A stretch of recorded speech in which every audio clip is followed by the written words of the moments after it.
Nah, masuklah kita ke babak keempat sekarang ini. Namanya kata Nabi, zaman mulkan jabriyah, zaman para penguasa yang memaksakan kehendak mereka. Dan Allah Ta'ala ya, menyuruh umat Islam turun dari panggung kepemimpinan dunia. Dan Allah tunjuk pihak lain untuk memimpin dunia ini. Siapa? Barat. The Western Civilization, peradaban Barat. The Judeo-Christian Society, masyarakat Yahudi Nasrani. Mereka yang memimpin dunia di atas kehendak Allah, karena Allah ingin menguji kita. Kalian sudah menang ribuan tahun, aku sudah lihat bagaimana kelakuan kalian. Ya, kalah nggak salah, nggak ada salahnya kita kalah. Tapi yang salah adalah kalau karena kalah kita punya mentalitas pecundang. Mentalitas pecundang itu bagaimana? Mentalitas yang menggunakan kaidah orang kafir, if you can beat them, you join them. Kalau kamu nggak bisa mengalahkan mereka, ikut gabung sama mereka. Ambil deh itu semua ajaran mereka. Materialisme, sekularisme, liberalisme, pluralisme, demokrasi, nasionalisme, diambil semuanya. Ya, itu namanya mentalitas pecundang. Kita harus tetap pada prinsip kita.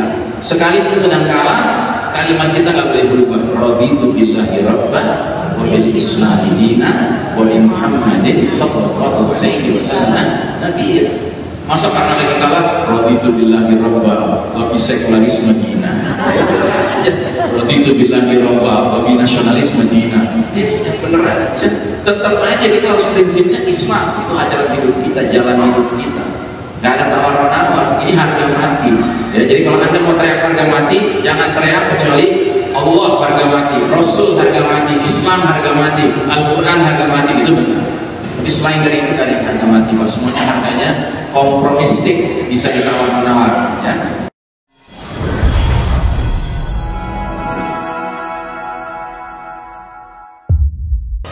Jadi Allah menggambarkan ajaran al-Islam ini yang bersumber dari Al-Quran dan Sunnah itu dengan ungkapan sibghah. Sibghah itu artinya celupan.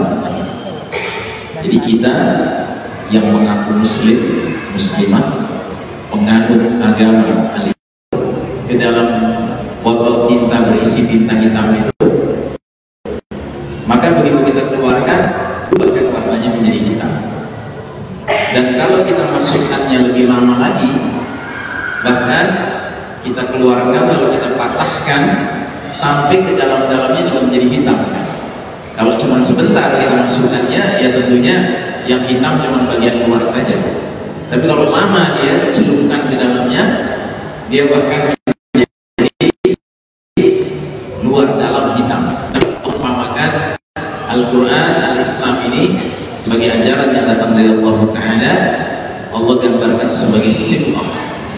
Jadi kita masuk ke dalam celupan Al-Quran, celupan Al-Islam, sehingga diharapkan kita kemudian menjadi Islami, menjadi Qurani luar dalam. Jangan dibalik ya, jangan menjadikan diri kita sebagai sibghah, tetapi Al-Islam, Al-Quran itulah yang sibghah.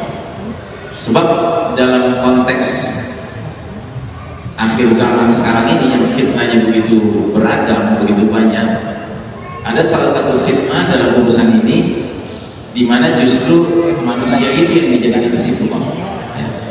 Ini yang dikenal dengan istilah pribumisasi Islam. Pernah dengar istilah itu ya? Jadi seolah-olah Islam itu harus menyesuaikan dengan pribumi.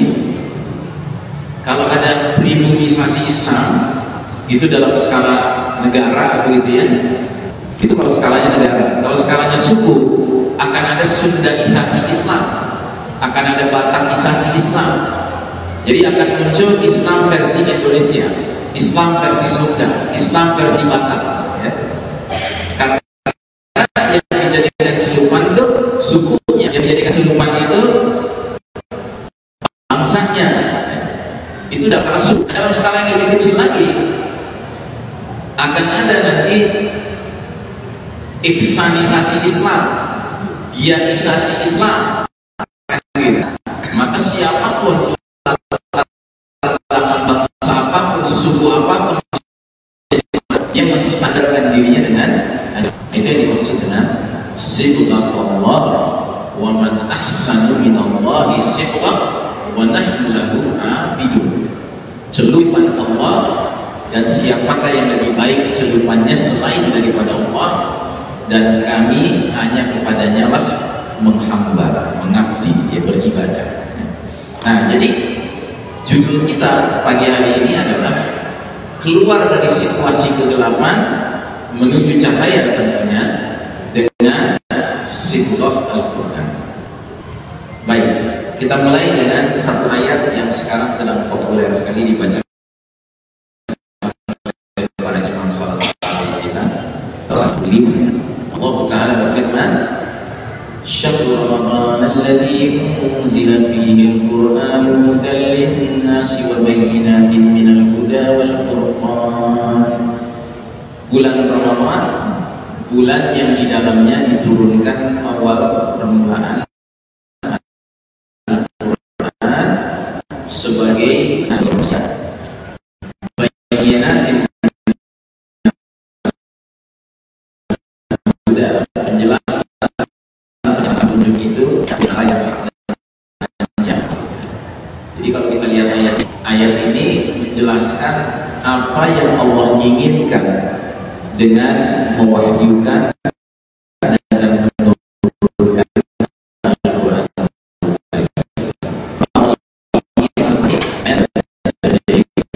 Menjadi petunjuk bagi manusia. Satu. Yang kedua, sebagai penjelasan dari petunjuk itu. Makanya Ibnu Katsir itu metode tafsirnya adalah ayat bil ayat. Ayat Al-Quran ditafsirkan dengan Al-Quran, karena memang itu yang terbaik. Menafsirkan Al-Quran itu yang terbaik dengan ayat juga. Kemudian yang ketiga, Al-Furqan, pembeda antara yang hak dengan yang batil, antara yang halal dengan yang haram, antara yang ma'ruf dengan yang munkar, antara yang diperintahkan Allah dan yang dilarang Allah Subhanahu wa Ta'ala. Nah, ini kalau kita renungkan tiga maksud Allah turunkan Al-Quran, jujur hari ini maksud-maksud ini belum tegak. Apalagi maksud yang pertama, Allah memaksudkan Al-Quran menjadi petunjuk bagi segenap manusia. Sekarang saya tanya, apakah segenap manusia beriman semua? Apakah segenap manusia muslim, Pak? Tidak, kan? Tapi Allah mengatakan Al-Quran ini diturunkan untuk menjadi hudan linnas, petunjuk bagi segenap manusia. Jadi kita yang mengaku beriman ini tidak boleh punya perasaan sungkan, perasaan tidak enak hati ketika kita mempromosikan Al-Quran ini untuk menjadi hudan linnas, petunjuk bagi segenap manusia. Tapi hari ini karena kita hidup di era penuh fitnah, yang fitnahnya itu mencakup banyak sekali pemikiran-pemikiran keliru, ya.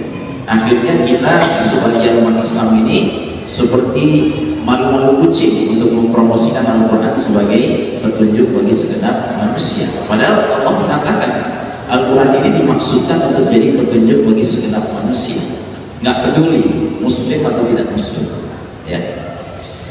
Nah, karenanya tidak mungkin Al-Quran menjadi petunjuk bagi segenap manusia sebelum ada modal awalnya. Nah, modal awalnya itu disebutkan di surat Al-Baqarah juga, tapi di awal sekali. Kalau ini kan di tengah ya, ayat 185.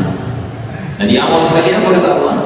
Alif Lam Mim, dzalikal kitabu la raiba fihi hudan lil muttaqin.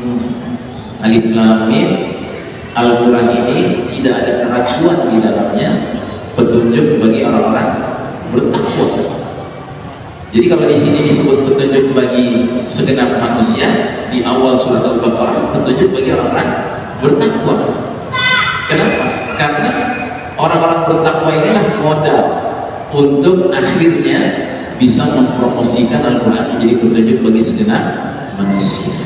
Jadi kita yang mengaku bertakwa ini, dan mudah-mudahan karena ini syahrul takwa, bulan ketakwaan, kita menjadi orang yang semakin meningkat ketakwaannya.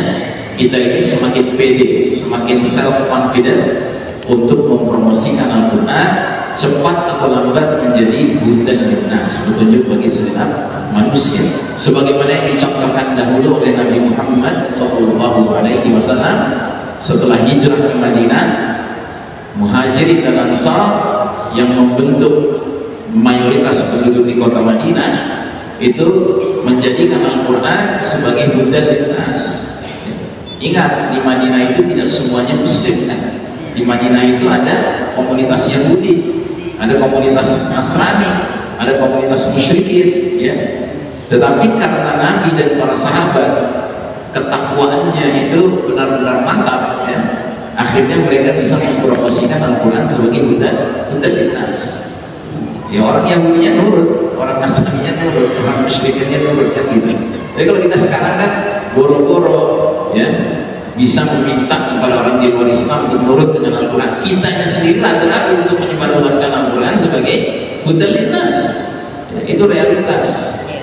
Baik, nah kemudian yang kedua, di surat Al-Anfal Allah Subhanahu wa taala berfirman ayat 29, ya ayyuhalladzina amanu in tattaqullaha yaj'al lakum furqana. Hai orang beriman, jika kalian bertakwa kepada Allah, niscaya Allah akan memberikan kepada kalian furqan. Jadi di sini tadi di ayat sebelumnya ada kata furqan. Di ayat yang sekarang ini Al-Anfal juga ada kata furqan. Tetapi ada perbedaannya. Di ayat yang Al-Baqarah kata furqan itu dilengkapi dengan alif lam, al-furqan. Sedangkan di surat Al-Anfal kata furqan itu tidak pakai alif lam. Apa bedanya? Kalau dalam kaidah bahasa Arab itu disebutnya bentuk makrifah, pakai alif lam itu bentuk makrifah. Kalau dalam bahasa Inggris disebutnya definite article. Jadi dzalikal kitab, itulah al-kitab. Yaitu definite article. Alkitab yang dimaksud apa? Al-Quran. Nah begitu juga dengan ketika Allah mengatakan hudal linnas wa bayyinatin minal huda wal furqan, dan pembeda antara yang hak dengan yang batil. Karena pakai alif lam, al-furqan itu maksudnya pembeda berupa Al-Quran itu sendiri. Tapi kalau pakai alif lam dia indefinite, ya, nggak pasti. Nah dalam hal ini di surat Al-Anfal 29 Allah mengkaitkan antara ketakwaan seseorang dengan furqan yang ada dalam dirinya. Jadi istilahnya kalau furqan di surat Al-Anfal ini sifatnya subjektif, kemampuan membedakan hak wal batil yang sifatnya individual, subjektif, sebagai buah dari ketakwaannya, ya. Semakin kencang ketakwaannya, furqannya semakin sensitif.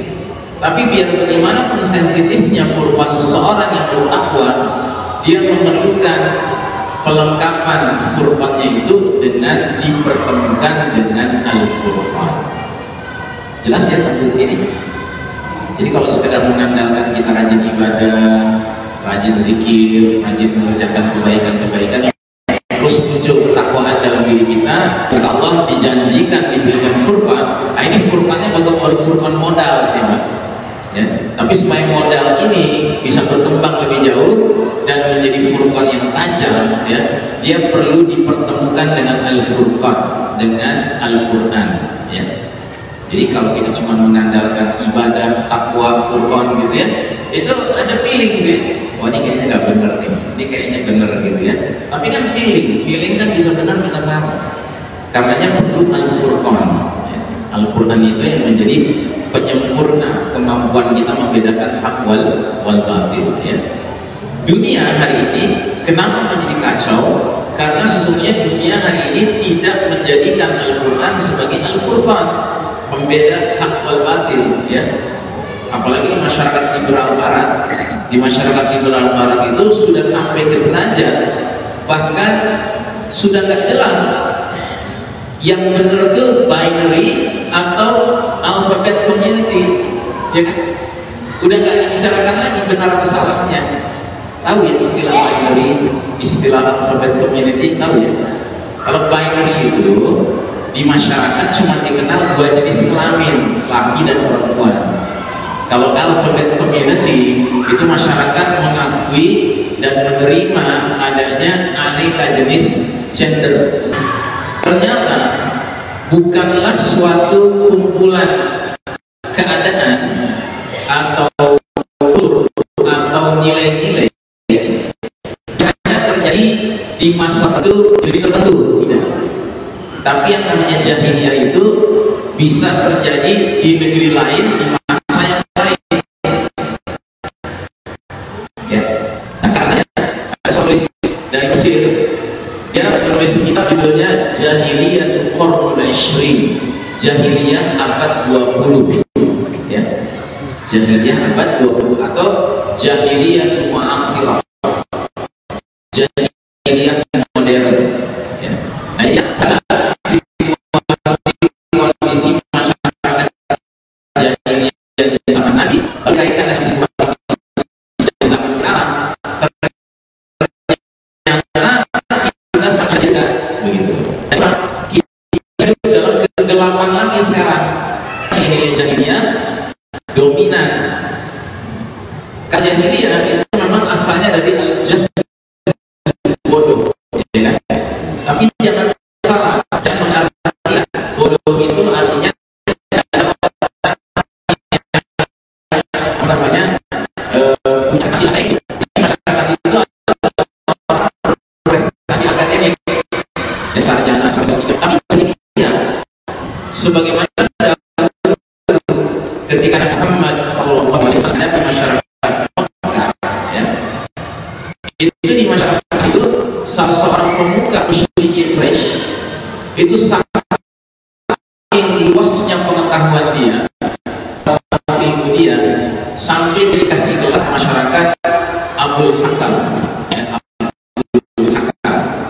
Abul Hakam itu artinya kebijaksanaan atau keahlian atau wisdom istilahnya. Nah, tapi begitu Nabi Muhammad sallallahu alaihi wasallam dan para sahabat mulai mendakwahkan nilai-nilai tauhid yang secara diametral bertentangan dengan nilai-nilai syirik masyarakat jahiliyah Quraisy Mekah, ya, maka di antara sosok yang paling keras menentang dakwah Nabi kita adalah Abul Hakam ini. Abul Hakam ini keras sekali menentang dakwah Nabi kita. Dan saking bengalnya dia, saking keras kepalanya dia menolak dakwah tauhid, sampai Nabi kasih gelar baru sama dia. Apa gelarnya? Abu Jahal. Ya. Jadi the father of ignorance, ya, ayahnya apa namanya kebodohan, ya, ayahnya kejahilan, begitu. Padahal dia dikenal masyarakat sebagai orang yang berwawasan ilmu luas. Nah, jadi jangan salah ya, kalau disebut suatu masyarakat jahiliyah bukan berarti di masyarakat itu nggak ada profesor, nggak ada doktor, ya, bisa jadi ada, tapi jahiliyah. Kenapa? Karena hakikat jahiliyah itu adalah al-jahlu anil haq, bodoh akan hakikat kebenaran. Itu sebenarnya inti daripada kejahiliyahan, ya. Nah, jadi saudara sekalian rahimakumullah, kondisi kita sekarang, ya, khususnya kita yang hidup di era modern ini, abad 20, abad 21 ini, kita ini kembali berada dalam kejahiliyahan, dan karenanya kita kembali lagi dalam kegelapan. Dan ini sudah diperingatkan oleh Nabi 15 abad yang lalu akan terjadi. Ini hadisnya. Nabi bersabda, "Badiru bil a'mali fitanan kaqita'il lailil muslim." Bersegeralah kalian beramal sebelum datangnya fitanan. Fitanan itu bentuk jamak dari fitnah. Kalau fitnah itu satu ujian, kalau fitanan itu banyak ujian sekaligus. Jadi Nabi sudah peringatkan 15 abad yang lalu, bersegeralah kalian beramal sebelum datangnya suatu masa di mana fitnah itu melanda dunia dalam jumlah yang banyak, dalam bentuk yang aneka ragam, kaqita'il lailil muslim, sehingga dunia menjadi seperti malam yang gelap gulita. Ya. zulman, ya kan, kegelapan. Dan yang kita prihatinkan adalah sepertinya hadis ini mengacu ke zaman kita sekarang, yang mana zaman ini memang zaman yang luar biasa, kegelapan menyelimuti kita. Tentunya pengertian kegelapannya bukan kegelapan yang harfiah ya, tetapi yang majazi, yang simbolik, yang kiasan istilahnya. Artinya dalam kondisi dunia sekarang ini, nilai-nilai gelap itu lebih dominan daripada nilai-nilai terang, ya kan? Gitu. Kita ambil contoh lah. Kalau saya sebut kemaksiatan, itu nilai gelap atau nilai terang? Nilai gelap, ya. Lawannya kemaksiatan adalah ketaatan. Jadi ketaatan itu nilai terang, ya. Nah sekarang mana yang lebih dominan dalam kehidupan kita sekarang ini? Kemaksiatan atau ketaatan? Hah? Kemaksiatan kan? Berarti kegelapan lebih dominan daripada cahaya. Mungkar, ma'ruf, ya. Ma'ruf itu nilai terang, mungkar itu nilai gelap. Mana yang lebih besar, kemungkaran atau kema'rufan? Kemungkaran. Dan ibu-ibu jawabnya tegas banget gitu ya. Apa pernah mengadakan penelitian? Nggak perlu, ya, nggak perlu penelitian, kan sudah sangat nampak begitu. Istilahnya kalau orang tua kita dulu yang namanya bermaksiat itu perlu kerja keras, perlu keluar rumah, perlu ngeluarin duit. Tapi sekarang kemaksiatan itu mengetuk rumah kita, mengetuk kamar tidur kita, bahkan ada di tempat tidur kita. Ya, kemaksiatan. Atau kita ambil contoh lain, keadilan. Keadilan itu nilai terang atau nilai gelap? Nilai terang. Lawannya apa? Kezaliman, ya kan? Kezaliman itu nilai gelap. Mana yang lebih dominan sekarang? Kezaliman atau keadilan? Kezaliman, ya. Terasa sekali kan? Nah, jadi kita memang sedang menjalani era yang Nabi katakan taqita'il lailil muslim, laksana malam yang gelap gulita. Dan yang lebih mengerikan lagi, ketika Nabi memberikan contoh deskripsinya dari era tersebut, era penuh fitnah itu, seperti malam yang gelap gulita itu, Nabi mengatakan dalam lanjutan hadisnya, yusbihur rajulu mu'minan wa yumsi kafiran. Pagi hari seseorang masih mukmin beriman, sore hari jadi kafir. Mukminan wa yusbihur mukmin beriman, paginya kafir. Bayangkan. Jadi Nabi tidak mengatakan pagi berbuat baik, sore berbuat jahat, sore berbuat baik, pagi berbuat jahat. Itu bukan itu perbandingannya. Kalau perbandingannya baik dan jahat, ya ingat, seorang muslim melakukan suatu kejahatan, nggak boleh langsung kita bilang kafir loh, nggak boleh kan? Nggak bisa. Tapi jelas-jelas Nabi memilih redaksi kalimat pagi beriman, sore kafir. Berarti di era penuh fitnah yang mana gelap gulita melanda kita sekarang ini, fenomena batalnya iman itu sangat dominan.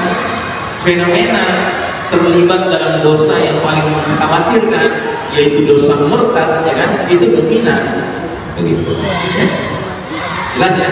Nah, jadi saudara sekalian rahimahullah, kita ini sekarang secara kondisi, situasi kondisi sangat mirip dengan situasi kondisi yang Nabi dahulu hadapi sewaktu masih di Mekah sebelum hijrah ke Madinah, ya.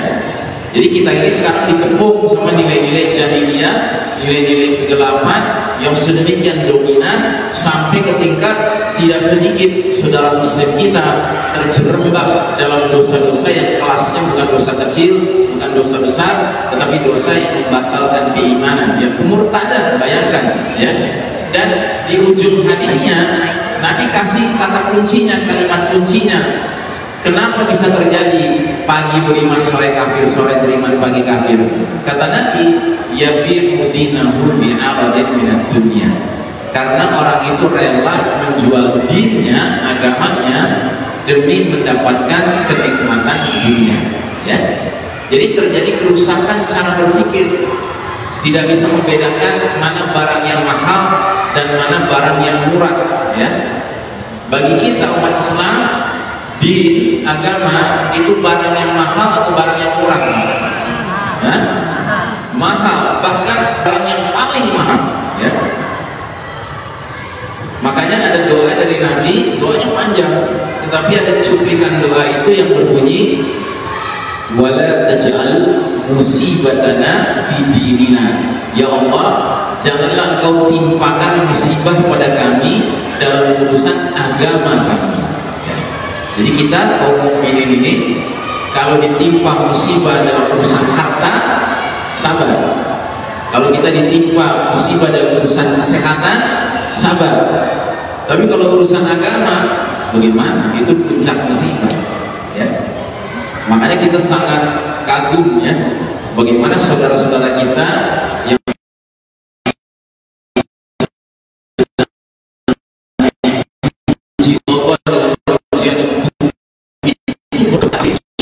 anak syahid, suaminya syahid, orang tua syahid, kelaparan, kekurangan makanan, kekurangan minuman. Tapi kalau ditanya apakah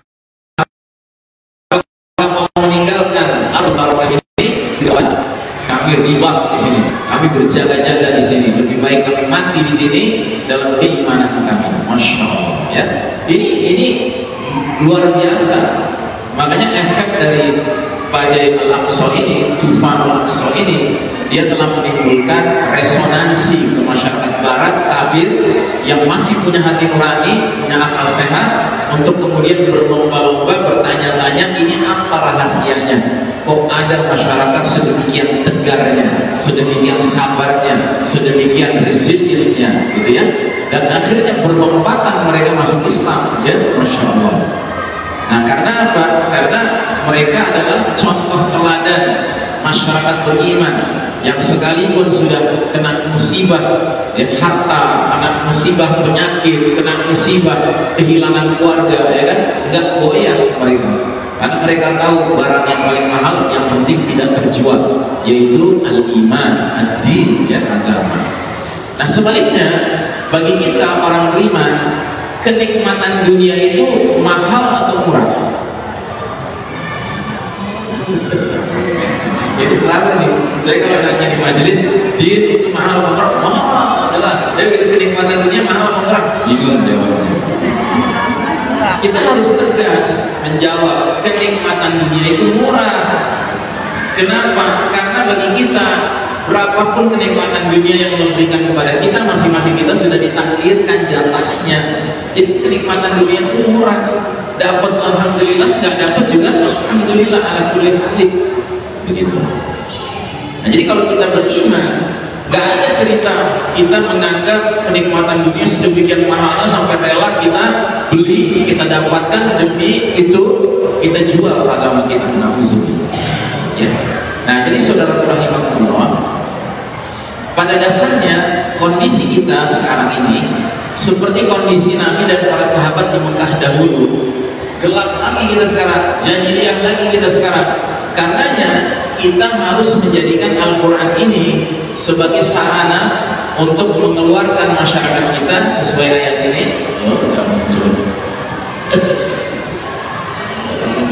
Sesuai ayat tadi, surat Ibrahim ayat 1 yang berbunyi, alif lam ra, kitabun anzalnahu ilaika litukhrijan nasa minaz zulumati ilan nur. Ya. Inilah kitab Al-Quran, kami turunkan dia kepada engkau agar mengeluarkan manusia dari gelap gulita kepada cahaya terang benderang. Nah, jadi dulu Nabi dan para sahabat sukses melakukan itu dalam total 23 tahun kepemimpinan Nabi Muhammad SAW. Itu berhasil dengan izin Allah, ya. Nah, kita pun bisa, tapi tentunya syarat-syaratnya mesti terpenuhi. Jadi kalau kita perhatikan di masyarakat kita, masyarakat Indonesia ini, alhamdulillah interaksi kita dengan Al-Quran itu cukup semarak, ya. Dan saking semaraknya bermunculanlah di mana-mana ma'had, ya, tahsin Al-Quran, ma'had tahfidz Al-Quran, ya kan? Pondok mempelajari bagaimana tahsin Al-Quran, membaca Al-Quran dengan baik dan benar. muncul ma'had tahfizul Quran, pondok menghafalkan Al-Quran. Alhamdulillah, kita syukuri ini. Jadi benar, memang tilawah itu adalah kewajiban kita kepada Al-Quran. Benar, tahfiz menghafalkan Al-Quran itu bagian dari kewajiban kita kepada Al-Quran. Tapi bagaimana dengan 3 kewajiban lainnya? Yang pertama, tadabbur Al-Quran, berusaha memahami isi dari Al-Quran. Yang kedua, tatbiq Al-Quran, mengaplikasikan, mengamalkan isi Al-Quran. Sama yang ketiga, dakwah, mempromosikannya, menyebarluaskannya. Sebab kalau kita lihat Nabi dan para sahabat dalam berinteraksi dengan Al-Quran, tidak ada ceritanya mereka hanya menghafal, hanya membaca, tidak. Bahkan ada riwayat mengatakan sahabat itu punya kebiasaan, kalau mereka membaca Al-Quran, mereka baca 10 ayat, mereka punya, mereka hafalkan, mereka berusaha pahami, mereka berusaha amalkan, sesudah itu baru pindah ke 10 ayat berikutnya. Masya Allah. Ya. Dan ini lagi-lagi saya kaitkan dengan Tufanul Aqsa ya. Anda tahu kenapa rahasia masyarakat Gaza itu bisa begitu tegar, bisa begitu resilient, bisa begitu sabar? Karena masyarakat Gaza itu interaksinya dengan Al-Quran itu luar biasa. Di setiap keluarga di Gaza itu minimal itu ada 1 orang yang hafal 30 juz Al-Quran. Dan di masyarakat Gaza itu mereka bahkan setiap musim panas itu mengadakan haflah, mengadakan selebrasi atau perayaan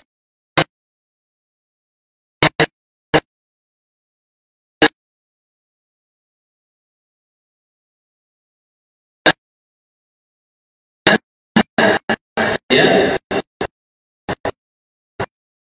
orang-orang yang masyarakat di Gaza.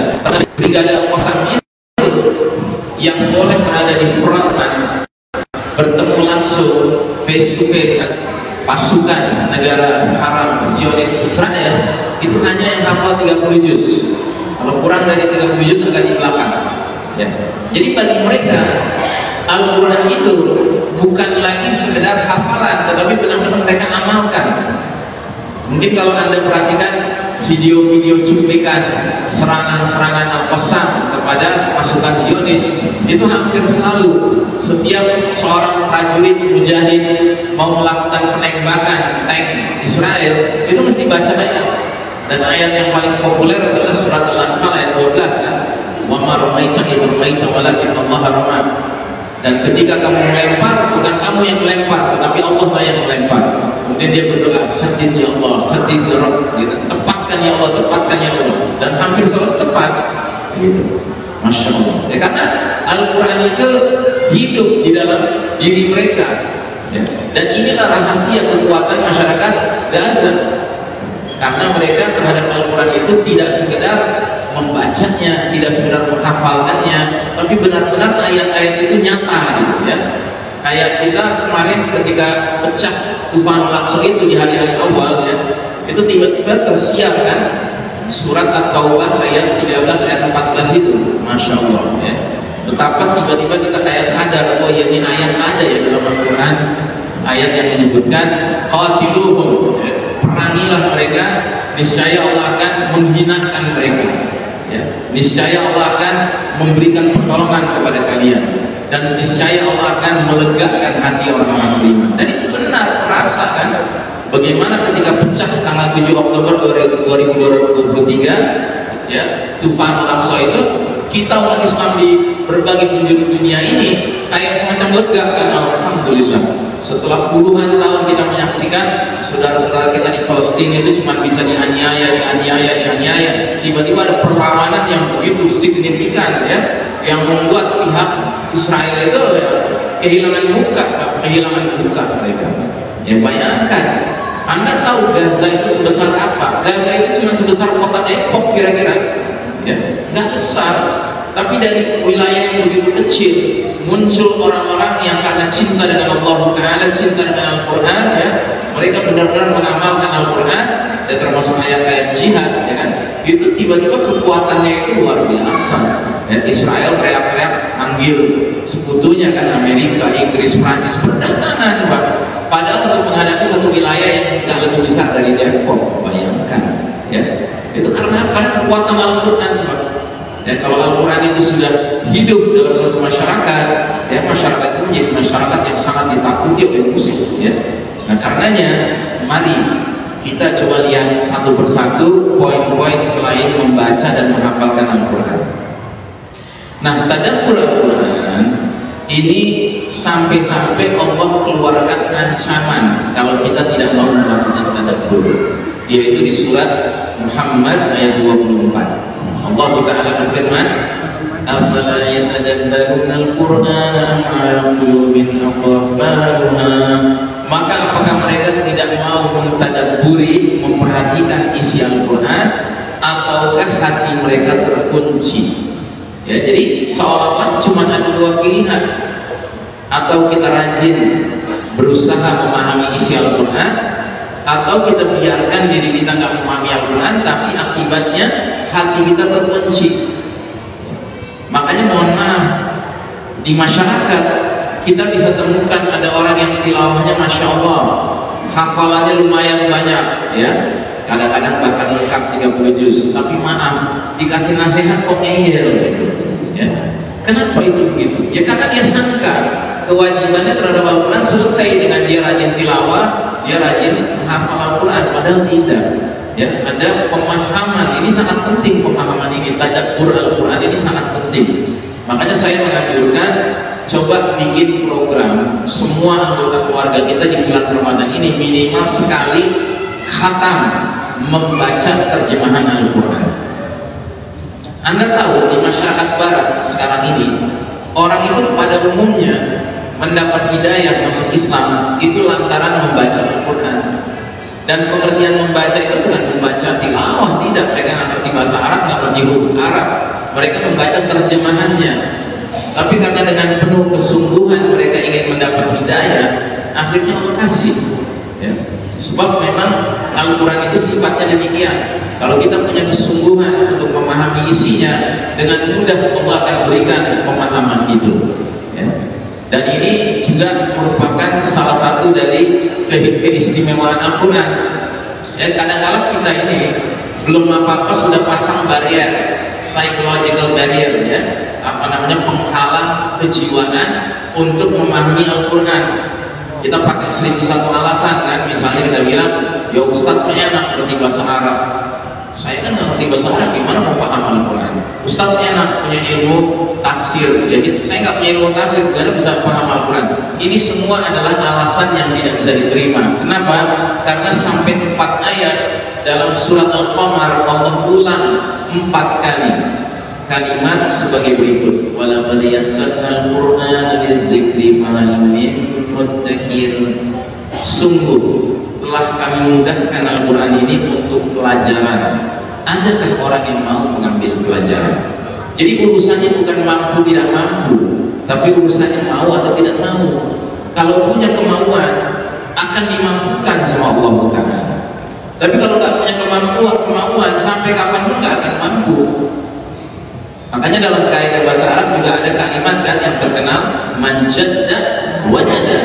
Barang siapa punya kesungguhan, dia akan mendapatkan.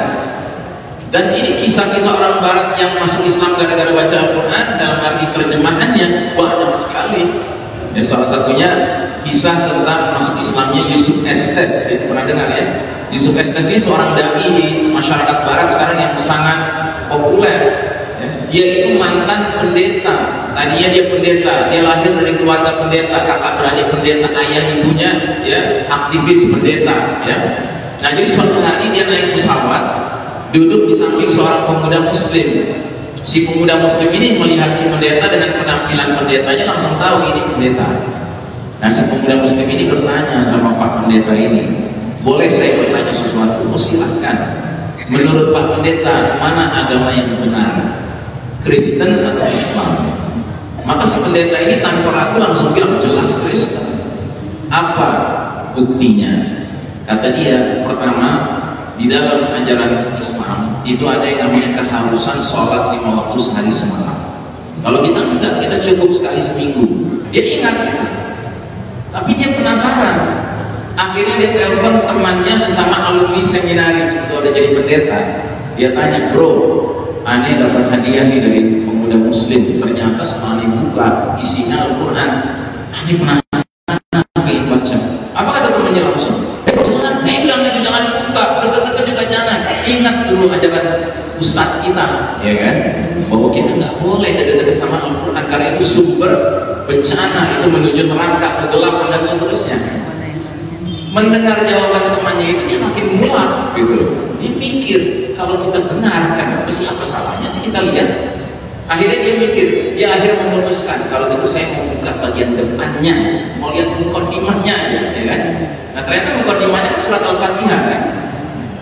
Tapi lucunya sebelum dia buka, dia baca dalam bahasa Inggris doa, ya. I seek refuge from God, from the syaitan, ya. Aku berlindung kepada Tuhan dari gangguan syaitan. Jadi kayak kalimat Bismillahirrahmanirrahim. Itu kebiasaan dia memang. Dia punya kebiasaan kalau menghadapi sesuatu yang mengkhawatirkan, dia baca kalimat itu. Nah begitu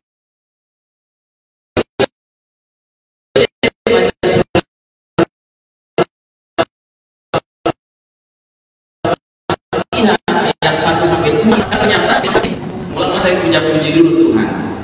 Terus saya bikin perjanjian sama Tuhan, kepada Engkau saja aku menghamba, kepada Engkau saja aku mohon pertolongan. Terus bagian isi doa saya intinya adalah tunjuki aku jalan yang lurus. Jadi kayaknya terung gitu dia dengan surat Al-Fatihah, nggak bisa berhenti dia buka halaman-halaman berikutnya. Akhirnya masuk Islam.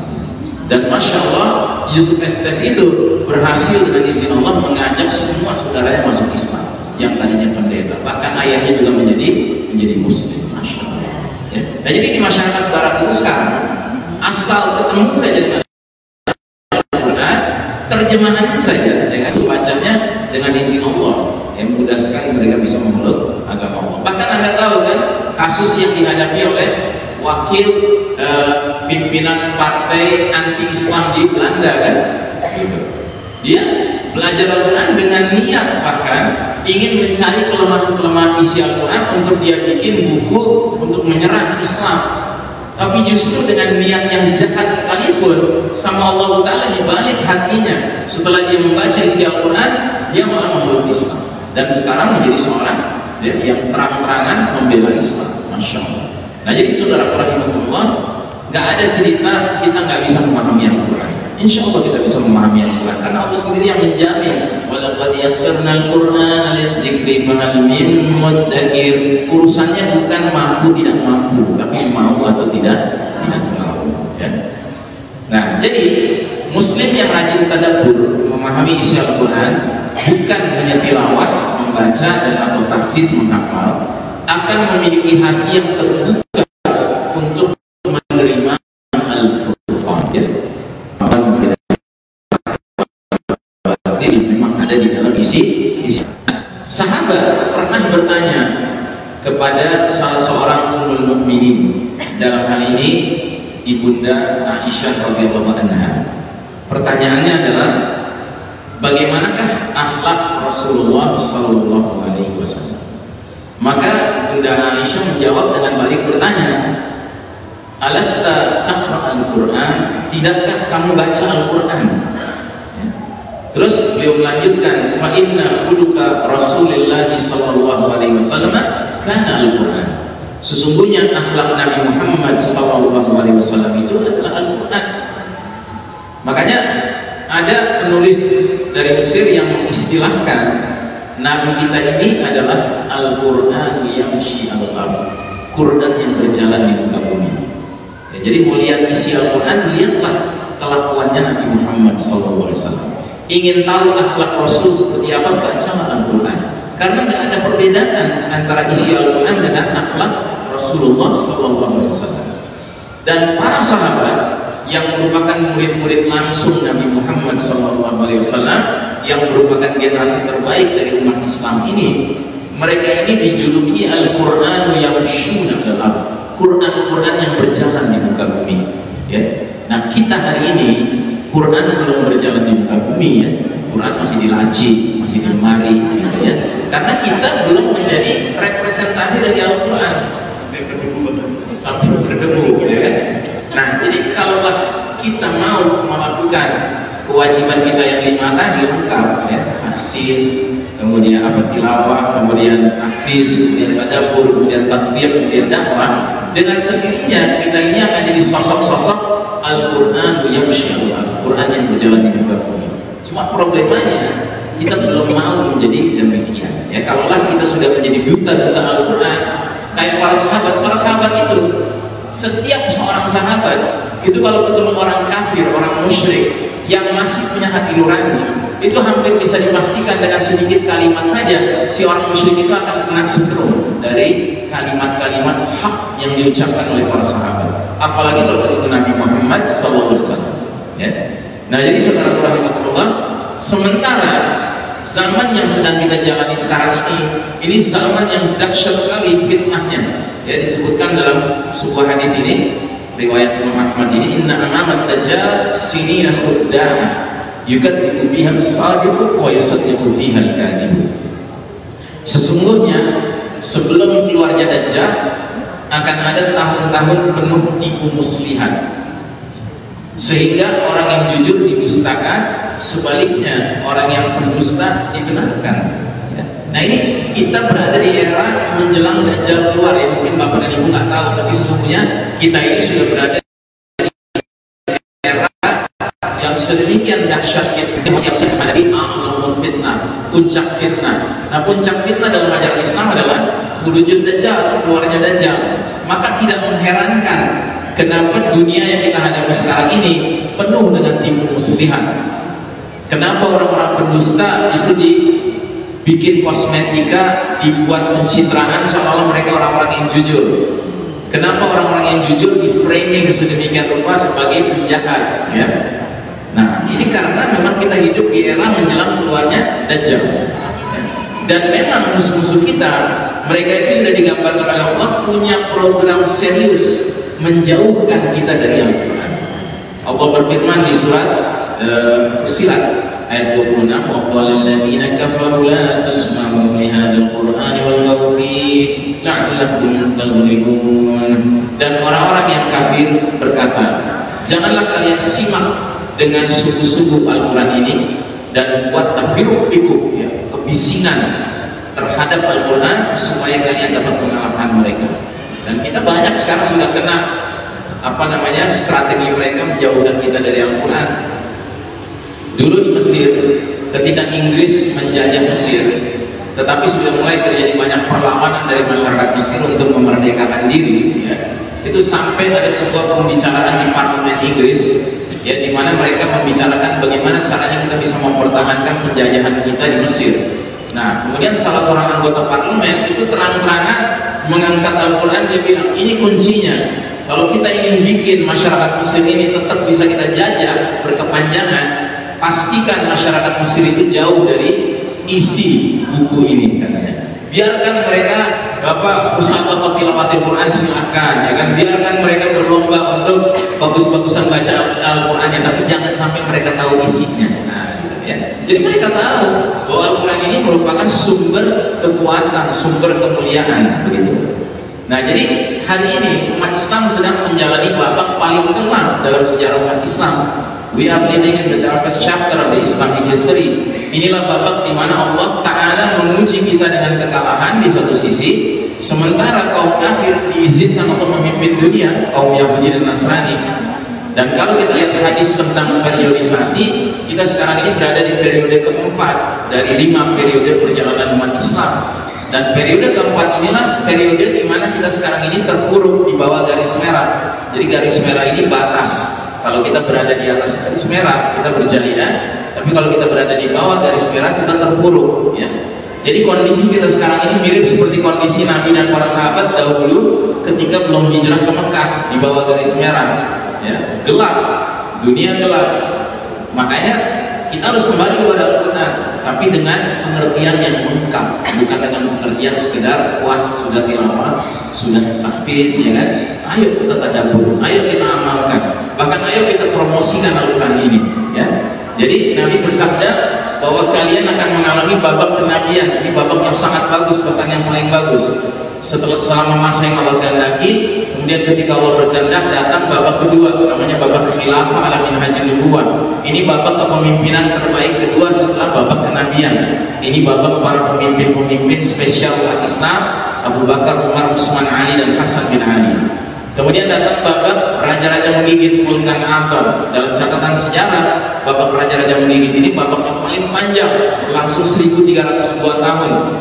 Di babak itu umat Islam masih memiliki pemimpin tertinggi gelarnya khalifah, yang berarti sistem bermasyarakat bernegaranya masih khilafah, yang berarti Quran Sunnah masih dijadikan sumber nilai, sumber norma, sumber hukum.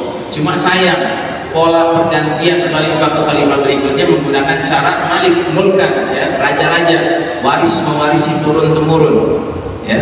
Nah, jadi era tersebut adalah era yang kadang-kala umat Islam dapat khalifah yang adil, tapi kadang-kadang dapat khalifah yang zalim. Itu realita, ya, nggak bisa kita pungkiri, ya. Nah, dia berakhir tahun 1342, 103 tahun yang lalu, ya. 1342 berakhir babak ketiga, atau tahun 1924, ya, persis 100 tahun yang lalu kalau pakai hitungan Masehi. Nah, masuklah kita ke babak keempat sekarang ini. Namanya kata Nabi zaman mulkan jabriyah, zaman para penguasa yang memaksakan kehendak mereka. Dan Allah Ta'ala, ya, menyuruh umat Islam turun dari panggung kepemimpinan dunia, dan Allah tunjuk pihak lain untuk memimpin dunia ini. Siapa? Barat, the Western civilization, peradaban Barat, the Judeo-Christian society, masyarakat Yahudi Nasrani. Mereka yang memimpin dunia, ya, atas kehendak Allah, karena Allah ingin menguji kita. Kalian sudah menang ribuan tahun, aku sudah lihat bagaimana kelakuan kalian. Sekarang kalian kalah, kira-kira kelakuan kalian gitu. Adakah dengan kita kalah? Ya, kalah itu nggak salah, nggak ada salahnya kita kalah. Tapi yang salah adalah kalau karena kalah kita punya mentalitas pecundang. Mentalitas pecundang itu bagaimana? Mentalitas yang menggunakan kaidah orang kafir, if you can beat them, you join them. Kalau kamu nggak bisa mengalahkan mereka, ikut gabung sama mereka. Ambil deh itu semua ajaran mereka, materialisme, sekularisme, liberalisme, pluralisme, demokrasi, nasionalisme, diambil semuanya. Ya, itu namanya mentalitas pecundang. Kita harus tetap pada prinsip kita. Sekalipun sedang kalah, kalimat kita nggak boleh berubah. Raditu billahi rabban wa bil islami dinan wa bi Muhammadin sallallahu alaihi wasallam nabiyya. Masa karena lagi kalah, raditu billahi rabban wa bi sekularisme dinan. Raditu billahi rabban wa bi nasionalisme dinan. Yang benar aja. Tetap aja kita harus prinsipnya Islam, itu ajaran hidup kita, jalan hidup kita. Gak ada tawar-menawar, ini harga mati. Ya, jadi kalau Anda mau teriak harga mati, jangan teriak kecuali Allah harga mati, Rasul harga mati, Islam harga mati, Al-Quran harga mati, itu benar. Tapi selain dari itu gak ada harga mati, Pak. Semuanya harganya kompromistik, bisa ditawar-menawar, ya. Nah, jadi saudara rahimahumullah, alhamdulillah, sekalipun kita berada di era yang paling kelam, babak di mana kita babak belur, ya kan? Tapi Nabi memberikan kita satu kabar gembira bahwa babak keempat ini, sebagaimana babak-babak sebelumnya, juga mempunyai expired date, ya. Nabi bersabda, babak keempat mulkan jabriyatan ini berlangsung selama masa yang Allah kehendaki. Kemudian ketika Allah sudah berkehendak, babak keempat ini pun akan berlalu. Untuk datang babak terakhir, babak kelima, yaitu babak khilafatun ala minhajin nubuwah, kekhalifahan yang sesuai metode kenabian. Itu masyarakat yang Nabi diam. Jadi cepat atau lambat, ya, al-mustaqbal li hadatin, masa depan itu di tangan Islam, sebagaimana sabda Nabi. Ya. Jadi bagi kita, ya, merasakan babak kelima atau tidak itu nggak prinsip, tetapi yang penting kita terlibat dalam menjemput babak kelima. Jangan sadar tidak sadar mengawetkan babak keempat karena doyan dengan sistem-sistem yang ditawarkan oleh musuh, terus kita ikut membelanya sistem itu, ya. Itu namanya kita mengawetkan babak keempat. Padahal kita tahu babak keempat ini babak di mana kita babak belur karena carut marut Quran dan Sunnah disingkirkan. Nah, karenanya sebagai penutup, saya ingin mengutip pandangan seorang profesor bernama Profesor Rawas, ya. Beliau ini nulis kitab dengan judul Qiraah Siyasiyah Lisirah An-Nabawiyah. Jadi analisa politik terhadap sejarah perjuangan Nabi Muhammad SAW, khususnya ketika beliau membahas tentang peristiwa Isra Mi'raj, ya. Beliau itu menjelaskan beberapa implikasi dari Isra Mi'raj. Yang pertama, bahwasanya tampilnya Nabi Muhammad SAW menjadi imam sholat para nabi, ya, dan pengakuan para nabi atas hal itu dengan bukti mereka semua sholat di belakang Rasulullah SAW menunjukkan perubahan politik, yaitu dicabutnya kepemimpinan Bani Israel, selanjutnya diserahkan kepada umat Muhammad SAW. Jadi perlu Anda ketahui, Nabi yang diutus terakhir sebelum Nabi Muhammad SAW siapa? Nabi siapa? Isa alaihissalam. Nabi Isa alaihissalam, ya. Nah, Nabi Isa alaihissalam itu adalah Nabi terakhirnya Bani Israel. Jadi Bani Israel itu banyak dikirim Nabi dan Rasul oleh Allah Ta'ala. Nah, Nabi yang paling akhir itu Nabi Isa alaihissalam. Nah, sebelum Nabi Muhammad SAW diutus, ya, dunia ini oleh Allah Ta'ala diserahkan kepemimpinannya kepada Bani Israel. Makanya Bani Israel itu mendapat gelar Sya'bullah al-Mukhtar, bangsa pilihan Allah, begitu, ya kan? Tapi itu dulu. Setelah diutusnya Nabi Muhammad SAW, maka Allah Ta'ala menyerahkan kepemimpinan umat manusia kepada umat pengikut Nabi Muhammad SAW. Bani Israel sudah habis jatahnya untuk memimpin dunia ini, begitu. Nah, karenanya, ya, kita ini digambarkan dalam Al-Quran dengan gambaran yang luar biasa mulianya. Allah berfirman, kuntum khairu ummatin ukhrijat linnas. Kalian ini umat Islam, umat Muhammad SAW adalah umat yang disajikan untuk seluruh umat manusia lainnya. Jadi kita ini adalah umat teladan bagi umat-umat lainnya, Pak. Dan alhamdulillah kalau kita lihat perjalanan sejarah, kita ini memimpin umat manusia nggak sebentar loh, Pak. Kita memimpin umat manusia dari sejak Nabi hijrah ke Madinah sampai tahun 1342 Hijriah, 1342 tahun kita memimpin umat manusia. Jadi pengalaman kita memimpin itu bukan pengalaman setahun, 2 tahun, 10 tahun, 20 tahun, 100 tahun, 200 tahun, tidak, ribuan tahun, Pak. Masa gara-gara kemudian kita nggak memimpin sejak 1342, yang berarti 100 tahun sekian yang lalu, terus tiba-tiba kita lupa jadi pemimpin itu kayak apa? Gitu, ya kan? Ini cuma terjadi karena kita sendiri mengabaikan sebab kemuliaan itu. Sebab kemuliaannya adalah Al-Quran, ya. Nah, jadi Allah jelas-jelas mengatakan kalian ini umat terbaik disajikan untuk seluruh umat manusia lainnya dengan 3 kriteria: ta'muruna bil ma'ruf wa tanhauna 'anil munkar wa tu'minuna billah. Kalian disebut umat terbaik karena apa? Karena kalian rajin memerintahkan yang ma'ruf, 1. Yang kedua, kalian rajin mencegah yang mungkar, 2. Dan yang ketiga, karena kalian terus-menerus beriman kepada Allah Subhanahu wa Ta'ala. Makanya saya sering mengatakan peristiwa Tufanul Aqsa ini ibaratnya adalah sebuah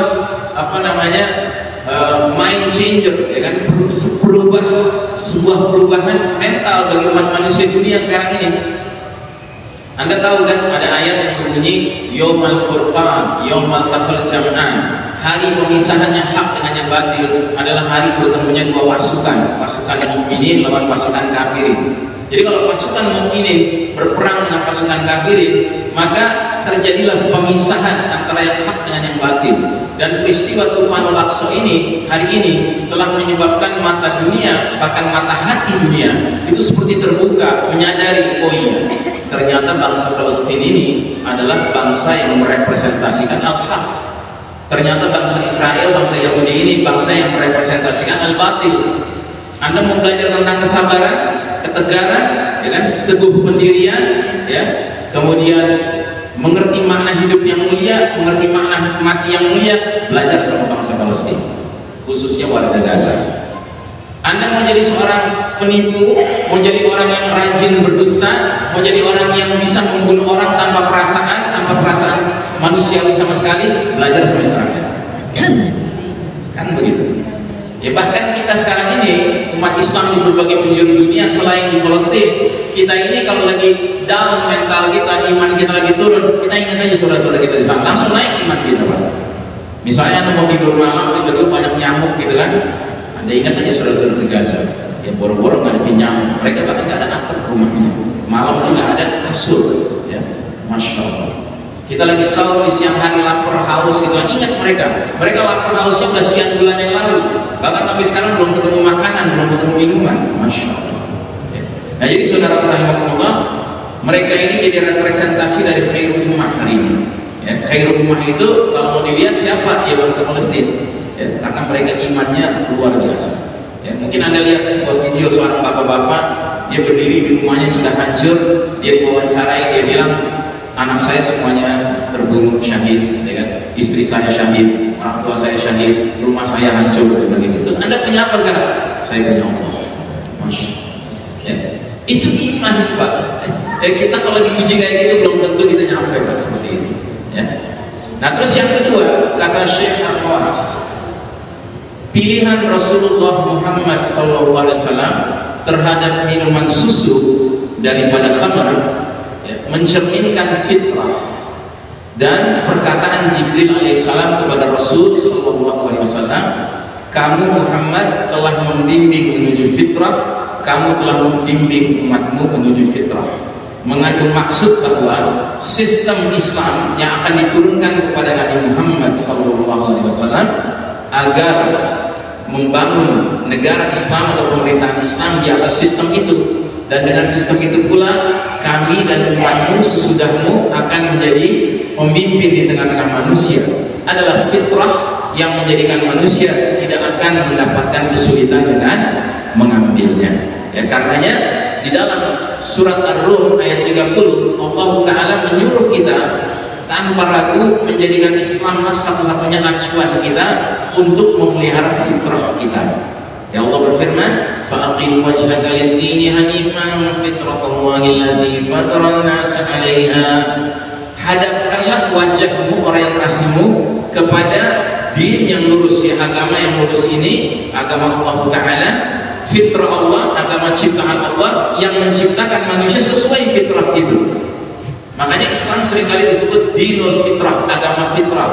Kita manusia diciptakan secara fitrah oleh Allah Ta'ala, Islam ini juga fitrah. Makanya Islam ini ajaran yang benar-benar sesuai dengan sifat manusiawi kita. Lapar ya makan, tapi makan yang halal.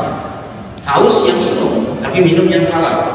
Sudah dewasa, tumbuh kebutuhan biologi seksual, yang nikah secara syar'i. Jadi Islam itu tidak menentang fitrah. Islam itu sesuai dengan fitrah. Ya. Kemudian yang ketiga, tampilnya Rasulullah Muhammad SAW menjadi imam salat menunjukkan pembatalan segala amal yang dikerjakan atas dasar nilai-nilai yang sudah menyimpang dan sudah usang, agar selanjutnya diganti dengan nilai-nilai yang lain yang baru, yang adil dan sejalan dengan fitrah, yaitu qiyam Islamiyah, nilai-nilai Islam. Ini menunjukkan perubahan yang sifatnya konstitusional atau masyru'i. Ya. Jadi Islam inilah yang paling pantas untuk dijadikan dustur dalam kehidupan bermasyarakat. Pada hakikatnya dustur tahu ya artinya? Dustur artinya konstitusi. Ya, kalau kita bicara konstitusi yang paling baik itu datang dari Allah Ta'ala, terjamin dia pasti, begitu. Karenanya disebutkan di dalam ayat yang tadi kita bahas juga, Syahrul Ramadan alladzi unzila fihi al-Qur'an hudan lin-nas. Ingat ya, Quran ini hudan lin-nas. Allah maksudkan Al-Quran jadi petunjuk bagi segenap manusia apapun agama dia. Tapi sudah barang tentu yang pantas jadi manajernya siapa? Orang beriman, muslimin, dalam mengelola Al-Quran itu sebagai petunjuk bagi segenap umat manusia. Dan itu ribuan tahun Pak kita sudah contohkan dalam sejarah. Itu baru 100 tahun belakang ini aja error. Gitu. Dan itu atas kehendak Allah, karena Allah mau menguji kita. Ya. Nah, karenanya juga slogan mujahidin khususnya di Palestina hari ini, mereka slogannya terkenal sekali, Allah ghayatuna, Allah tujuan hidup kami, Ar-Rasul qudwatuna, Rasulullah panglima kami, pemimpin kami, Al-Quran dusturuna, Al-Quran adalah konstitusi kami, Al-Jihad bisabiluna, jihad itulah jalan hidup kami, ya, wal mautu fisabilillah asma'amanina, sedangkan mati di jalan Allah itulah cita-cita tertinggi kami. Masya Allah, ya. Makanya di Palestina itu yang namanya kehilangan anak, kehilangan orang tua, itu tidak menimbulkan duka, tapi malah menimbulkan rasa gembira. Karena apa? oh ayah saya diterima sama Allah Ta'ala untuk syahid, anak saya diterima untuk syahid, Masya Allah. Ada seorang selebritis di Amerika, perempuan, dia masuk Islam. Lalu ketika ditanya kenapa dia masuk Islam, karena dia lihat sebuah video seorang ibu di Gaza menggendong anaknya yang sudah dikafani karena kena bom, ya kan, mati, tewas, syahid. Ya. Dia mengatakan, ya Allah terima anakku. Saya seorang ibu, katanya, saya tahu rasanya kehilangan anak, tapi kok bisa ada seorang ibu merasa tenang menyampaikan bahwa anaknya dia serahkan kepada Tuhannya. Gak bisa enggak, saya pelajari Islam, akhirnya saya masuk Islam. Masya Allah. Ya. Nah jadi saudara rahimahullah, yang keempat, Isra Rasulullah SAW ke Baitul Maqdis dari Masjidil Haram. Salat beliau di sana sebagai imam para nabi, serta dari sana beliau Mi'raj, menunjukkan bahwa Baitul Maqdis termasuk bagian dari daerah kekuasaan pemerintahan Islam yang akan datang. Dan memang benar, hadis-hadis menunjukkan bahwa Asimatul Al-Khilafah, ibu kota khilafah nanti, ya, adalah Baitul Maqdis, Yerusalem. Walaupun sebelumnya Damaskus dulu, ya, sebelum Israel dibebaskan atau dikalahkan, ya. Nah, karenanya saya teringat ucapan seorang petinggi Hamas, ya, dia tinggal di Lebanon, bukan di Gaza. Dia mengeluarkan pernyataan, mujahidin Palestina insya Allah tidak lama lagi akan membebaskan Baitul Maqdis Yerusalem sebagai ibu kota. Saya tidak mengatakan ibu kota Palestina merdeka, tidak, tetapi ibu kota khilafah ala minhajin nubuwwah. Masya Allah. Nah, jadi saudara rahimahullah, ini barangkali yang bisa kami share pada pagi hari ini, ya, pembahasan kita tentang sifat Al-Quran, celupan Al-Quran, yang pada hakikatnya bukan semata-mata untuk kepentingan kita umat Islam, tapi bahkan untuk seluruh umat manusia, karena hakikatnya Al-Quran ini adalah hudan linnas. Sebagaimana hakikatnya Al-Islam ini rahmatan lil alamin. Islam bukan rahmatan lil mu'minin, tapi rahmatan lil alamin. Ya. Aku berdoa hadza astaghfirullah li wa lakum innallaha huwal ghafurur rahim walhamdulillahirabbil alamin. Wassalamualaikum warahmatullahi wabarakatuh.